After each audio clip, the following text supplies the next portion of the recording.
expectations. The golden age of America is here, and we're just getting started. With that, our leader, Steve Scalise. Thank you, Whip. We are just getting started, and it's a new day, and you're already seeing the benefits of President Trump's aggressive approach towards turning Washington back to the people, standing up for the people of this country that have been beaten down, that have been struggling under the failed policies of Joe Biden and Kamala Harris for the last 4 years. And it's been at a rapid pace. You know, if you compare Donald Trump's first month in office in 2017 to what you're seeing today, you're watching a much more focused and aggressive president who came to Washington to finally stand up and fight for those families who have been struggling. And he's taking the lessons from his first term and delivering bigger results, faster results for the American people. If you look at some of the things we're working on right now, obviously the budget is something you may ask the speaker about. I don't know, maybe 1 or 2 questions, but it's something we've been spending a lot of time on because it is the way that we're going to be delivering some of the biggest commitments that were made during the election. Some of the biggest things that President Trump wants to accomplish are included in our reconciliation plan. If you think about it, there are a lot of bills out there, a lot of ideas out there. There's only one plan that delivers all of the commitments and priorities that President Trump has, and that's the House plan. If you think about what we're trying to do with first getting a budget, then getting a reconciliation bill, it's going to be to deliver for border security, making sure that we can build the wall, making sure that we give our Border Patrol agents the tools they need, night vision goggles, other technology like drones, so that they can more safely and effectively protect and secure America's border from the massive flow of illegals that we saw the last 4 years. We're going to produce more American energy. Yes, in the Gulf of America, in Anwar, and every point in between, we're going to deliver in that big, beautiful bill more American energy that was shut off by the Biden administration, who coddled foreign countries, made us more dependent on foreign energy. We're going to reverse that and allow our country to deliver again, not just creating more jobs, not just lowering costs for families at the pump and at the grocery store, which it will do, but allowing us to be energy independent again and help our allies around the world again. Exporting LNG, for example, when Biden said no to that, we're going to be saying yes, which again lowers costs here at home. And then we're going to ensure that there are no Americans that see a tax increase. If Biden got his way, if Kamala Harris got her way, if the Democrats who are in the minority got their way, the American people would see a multi-trillion-dollar tax increase. House Republicans are not going to let that happen. That's part of our bill, is to continue the tax cuts from 2017, keeping those rates stable, adding on the priorities that President Trump talked about in the campaign, like no tax on tips, and giving real certainty to our economy to create more jobs, to bring more investment into America. That's what we're fighting to do, and we're going to deliver. The budget chairman indicated they may go as early as Thursday of this week in Budget Committee to start this process. But we're not going to stop working on this until it gets done. Failure is not an option. We're also going to continue bringing bills to the floor, and I think you heard Lisa McClain talk in detail about the bills we're bringing. Look, when you think about this idea of illegals coming here fleeing law enforcement and the harm it's caused, deaths it's caused to Border Patrol agents and others, finally bringing a bill to make that a deportable offense. That's a bill that got a lot of bipartisan votes last year when we brought it, but Chuck Schumer said he wasn't going to even allow it to come up for a vote last year. Well, again, it's a new day in the Senate, and Senator Thune and his majority are going to bring that bill to the floor when we send it over to him, and that will have a really good chance of getting to President Trump's desk, like the Lake and Riley Act, where the president will be able to sign more legislation just in his first few weeks in office to deliver on those promises of securing America's border. The man who's been leading our efforts and working closely with President Trump to get this agenda moved forward is our Speaker, Mike Johnson. Thanks so much, Mr. Leader, and to this leadership team, to Abe Hamadeh, one of the most talented new members of Congress. Glad you're participating this morning. It is a busy morning here and a great time in America. We were delighted to host President Trump in the Superdome on Sunday. First time a sitting president has attended a Super Bowl. As you saw when they put his image up on the Jumbotron, the place went crazy. There was a lot of excitement, enthusiasm about President Trump and about, I would say, the House Republicans in Congress. We were cheered on Bourbon Street. You know, there's something happening out there because people feel this great sense of excitement, this anticipation, this energy, because President Trump is delivering on his promises. He's delivering on the agenda, and they know that we are as well. And so a lot of the things that are being done through the executive branch are going to be codified in the House, and we're working methodically to make sure all that is possible. There was a new CBS poll that came out that said 7 in 10 Americans believe President Trump is, doing what he said he would do. And that's promises made, promises kept. So you're going to see that continuing theme and the theme of restoring common sense around here. As I said last week, the Democratic Party is in a completely different place right now. There's no identified leader of the party. They don't have a clear vision. They seem rudderless. In hopes of finding themselves, they've latched onto this new shiny object called the rule of law. Well, we'd like to welcome them to the concept. It would be admirable if they hadn't spent the last 4 years with their heads buried in the sand while Biden literally trampled over the rule of law with no objection.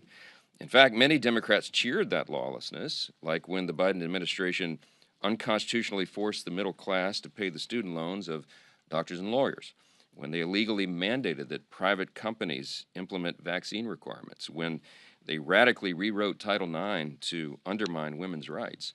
Those things were actually illegal, and the Democratic Party cheered it. They didn't oppose it at all. President Trump, by contrast, is taking legitimate executive action to root out waste, fraud, and abuse in all these federal programs. That's what the American people demand and deserve. That's what they voted for. They voted for a real analysis and a real change, transformational kind of change in the way the federal government works. And the only people who take issue with it are these same congressional Democrats who never before had any issue with unelected staff or even bureaucrats running the White House for the last 4 years. That's not what's happening here. The president has empowered his new cabinet secretaries and the DOJ effort and all of these branches, divisions in the executive branch of government to go and find where the abuses have taken place. And every time something new is unearthed and uncovered and we share it with the people, they applaud that this has been discovered and they want us to keep going. And that's what's going to happen. You heard a lot about what's happening on the floor this week. I just want to highlight one more thing, that the House is going to vote on the Midnight Rules Relief Act. You've heard about this, but this legislation will amend the Congressional Review Act to allow Congress to overturn multiple regulations issued in the final months of a presidential administration with just one single vote. That's important for efficiency purposes and because of the facts that we're dealing with right now. In the waning months of the Biden administration, over 1,400 unnecessary, harmful, last-minute rules were imposed. And those are things that hurt small business owners and hardworking Americans and families. And this is the type of legislation that we'll move this week that receives little fanfare outside these halls, but it has the real potential to make a substantial impact on the lives of everyday Americans. You heard a lot about, I won't repeat it, but the Agent Raul Gonzalez Officer Safety Act is critically important. And again, just one more example of how we are delivering on the promises, taking care of the border, making American communities safe again. We're going to be unleashing American energy dominance again and restoring our stature on the world stage, peace through strength, and all the things that make America strong and secure. And I'm delighted that we have a commander-in-chief who's leading that charge, and it is a great delight to see him applauded all around the country, everywhere he goes, including at the Super Bowl. So I'll take a few questions this morning. Jeff, line 4. Mr. Speaker, this relates to the budgeting process and your statement that the Democrats have failed to engage in any meaningful conversations over the past few days. I was reading an article that quoted Jim McGovern as saying, well, first of all, you are full of blank, you can fill in the blank, a liar and a total shill for Donald Trump and Elon Musk. I've covered you for more than a decade, dating back to your time in the Louisiana legislature. Never heard anybody say anything like that about you, ever. And I wondered if you had a reaction to that. Bless his heart. Look, the Democrats are flailing. Okay, I get it. They've engaged in some pretty crazy rhetoric over the last couple of weeks, and you know, we're going to shut down the city. We're at war. I mean, you know, we're going to fight them in the streets. And you've all seen that covered. It's because they're kind of in panic mode in the party over there. They don't really, as I noted, they don't really have a vision or a strategy. They don't really have a leader. They don't, you know, their platform has been openly repudiated by the American people in the election outcome. And so they're really in a tough spot. And so what people tend to do in politics in that way is they lash out at leaders on the other side. I don't take it personally. I don't think he can back up a single thing he said. What we're doing is delivering on the mandate that the American people gave us. Remember, President Trump got 77 million popular votes, and the House Republicans got 74.8 million. It's the highest popular vote total that we've ever received in the House Republicans in this chamber, and we are executing on that mandate. And I'll tell you what we're doing is widely applauded by the American people because they see the results and they see the restoration of common sense and they see that this thing is moving in the right direction. There's a real energy and hope and anticipation out there, and it was not just people from Pennsylvania and Kansas, you know, that were at the Super Bowl, in Missouri or any other state that was there. People from all over the country were there, and Louisianians, and it was a great sort of microcosm of the country, just out in the streets in New Orleans, just enjoying it. And everywhere, people are saying that they're really excited about what they see happening in Washington. That doesn't happen very often around here, you all know.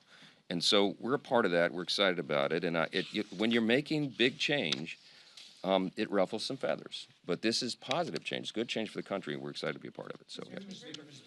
Chad, I'm sorry. And I won't ask you about the weather forecast. Okay, good.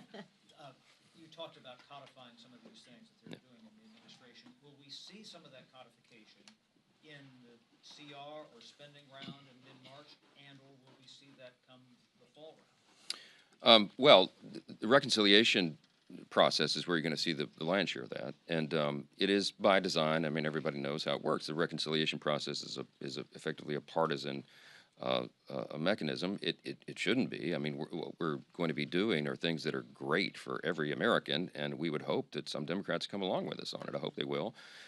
But the reconciliation package is going to have most of those provisions there. Now, along the way, throughout the year, you'll see this flurry of executive activity and all the executive orders. A lot of it really does need to be codified so that it's more permanent. It can't just change every time you have a new election. So we're working through that list to try to see how much of it we can do. And so you'll see that as a steady stream throughout the year. So a lot put in reconciliation. Perhaps some of it in the appropriate process. We'll see how that develops, but then you'll see it as a steady drip throughout the year. So, yes. Mr. Speaker, Go ahead. More and more courts, federal judges, Republican and Democratic appointed judges have said that some of the Trump actions, early actions, would put a halt to them. J.D. Vance said that judges aren't allowed to control the executive's legitimate power. You're a constitutional law expert. Ultimately, at the end, if the courts say that the administration is violating the law, should they comply with the court's demands? Well, of course, the branches have to respect our constitutional order, but there's a lot of game yet to be played.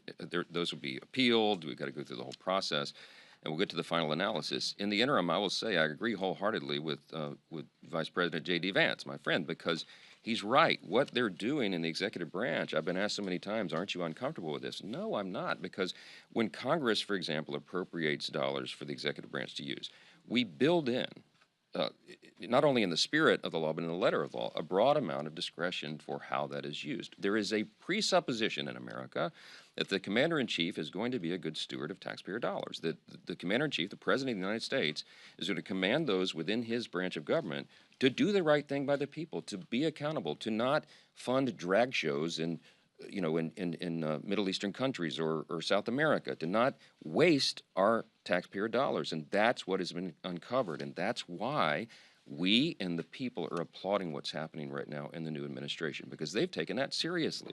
And they're doing it. The forensic audits, effectively, that Doge and Elon Musk are leading. I met with Elon yesterday about this to get an update. And to me, it's very exciting what they're able to do, because what Elon and the Doge effort is doing right now is what Congress has been unable to do.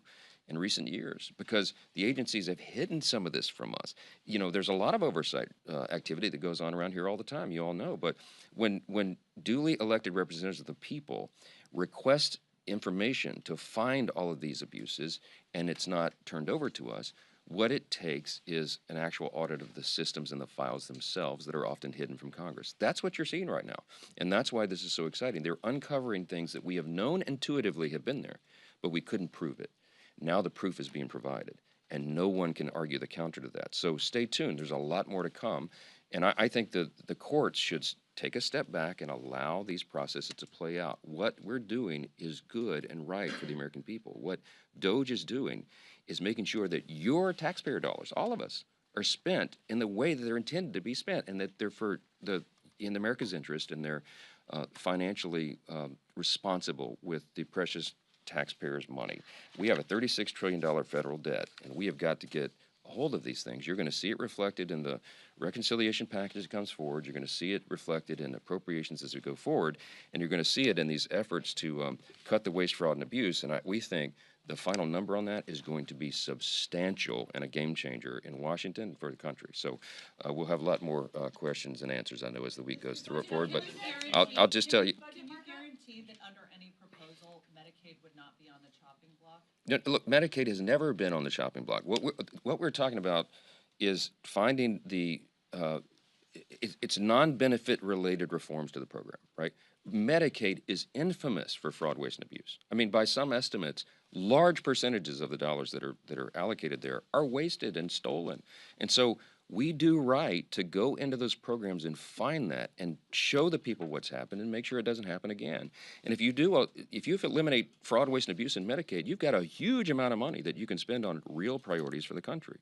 And if you make sure that people who are able-bodied workers, men under the age of 40, for example, who have rolled on to Medicaid and gotten on through the expansion and need to be working, if you add work requirements into Medicaid, it makes sense to people. It's common sense. Little things like that can make a big difference, not only in the budgeting process, but in the morale of the people. Work is good for you. You find dignity in work, and the people that are not doing that, we're going to try to get their attention. So everyone needs to take a deep sigh of relief and understand that we're not going to harm any Americans with this. What we're doing is the right thing by the people, and we're excited to be a part of that. And that's what you're going to see roll out. And on the budget, yes, a markup is going to be scheduled for Thursday. That's the intention. The budget chairman Arrington just spoke to conference and said that we'll be rolling out the details of that probably by tonight. If they notice a markup, they can do it by Thursday, and we are right on the schedule that we need to be on. So stay tuned for more developments. Thank you. Thank you.